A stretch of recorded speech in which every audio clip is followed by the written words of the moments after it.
I want to share a few tips with you on what I use if I have kind of an upset stomach or food doesn't sit well. Sometimes we need just something to soothe it, right? And what I like to use is ginger. I think ginger is fabulous.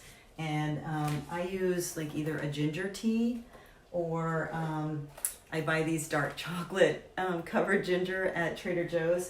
And just one actually after food sometimes helps. But I really like a ginger tea, or if you just take ginger or mix it in your food, a lot of times it will help with that digestion and soothe the stomach a little bit.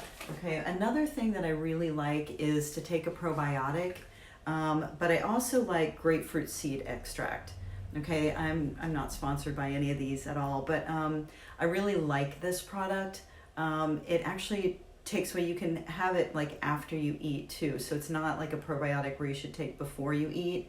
And it actually helps like regulate and give you some of the good bacteria in there and helps take care of an upset stomach.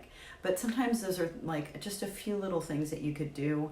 But I find ginger to be pretty fabulous for that. But like again, probiotics or anything like that might help as well. So just a quick tip on something you can do if your stomach's a little bit, or if you're traveling and not dealing well with the stomach and different foods. So take care. I hope that helps.